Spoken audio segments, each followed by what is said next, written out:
কৃষ্ণ শংকৰ গুৰু মাধৱ মাধৱ গুৰুজন কৃষ্ণ শংকৰ মাধৱ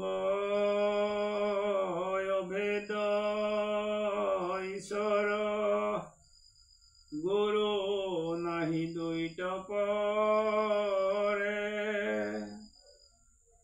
দোহান নামক কীৰ্তন কৰিয়া কীট হোৱে নৰে ৰাম কীট হোৱে নৰে কৃষ্ণ কৃষ্ণ শংকৰ গুৰু মাধৱ মাধৱ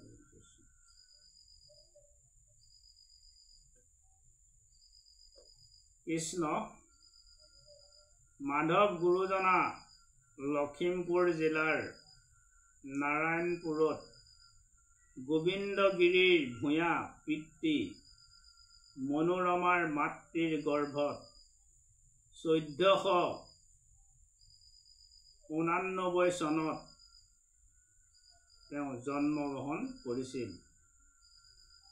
তেওঁ পঢ়া শুনা শেষ কৰি 6 মাহ ৰজাৰ বিষয়াৰ কৰ্ম কৰিছিল, কিন্তু সেই কৰ্ম এৰি তামোল পাণৰ বেপাৰ কৰিছিল আৰু মাধৱদেৱে নেঘেৰে টিঙত এজনী ছোৱালীৰ জোৰোণ পিন্ধাইছিল, কিন্তু মাকৰ বেমাৰ হোৱাত দেৱী গোসানীলৈ ছাগলী আগবঢ়োৱাত ভনী জোঁৱায়েকে বিধি পথালি দিছিল। 1522 চনত বেলগুৰিত শংকৰদেৱৰ লগত শাস্ত্ৰৰ বাদ বিবাদ হৈ শংকৰৰ যুক্তিত হাৰি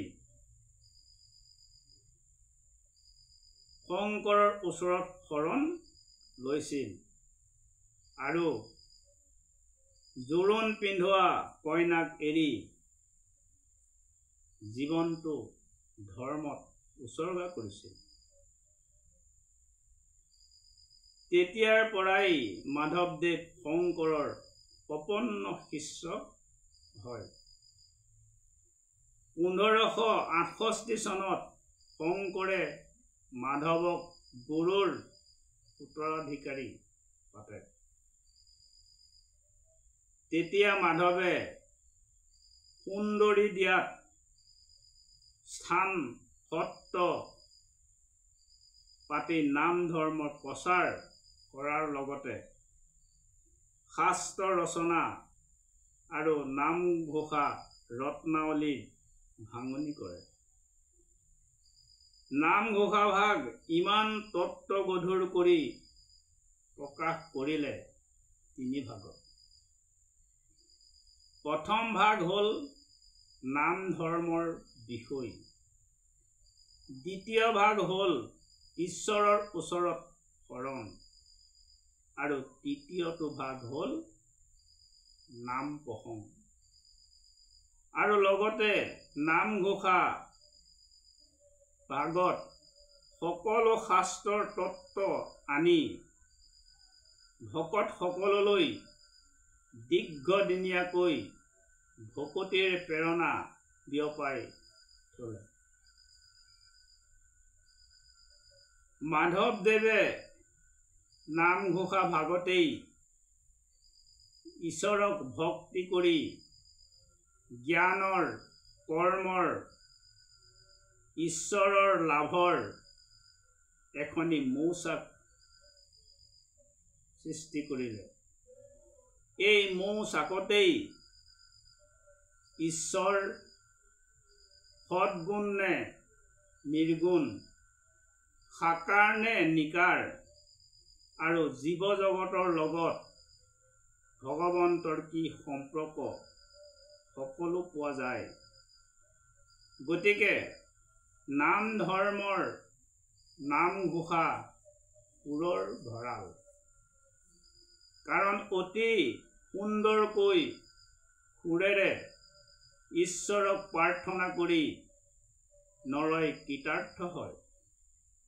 এই অমিয়া সুৰৰ ধ্বনি থৈ গুৰুজনাই 1596 চনত কোচবিহাৰত নৰদেহা ত্যাগ কৰি বৈকুণ্ঠগামী হয়।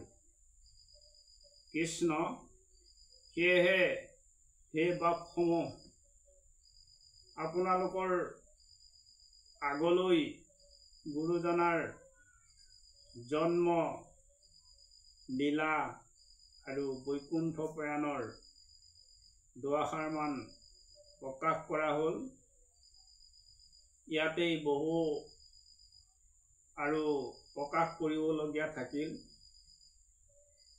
ইমানেই প্ৰকাশ কৰি আজিৰ এই ভিডিঅ'টি ৰাখিছোঁ।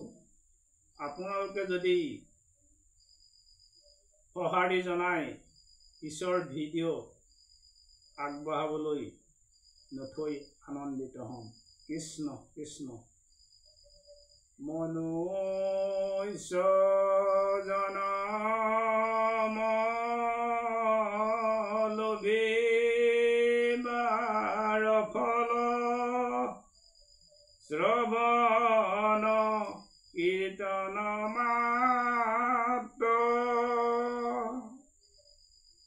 শ্ৰৱণ কীৰ্তন কৰি মহাসুখে হয় সেৱাৰ পাত্ৰ। ৰাম হয় সেৱাৰ পাত্ৰ। কৃষ্ণ কৃষ্ণ। শংকৰ গুৰু মাধৱ মাধৱ কৃষ্ণ।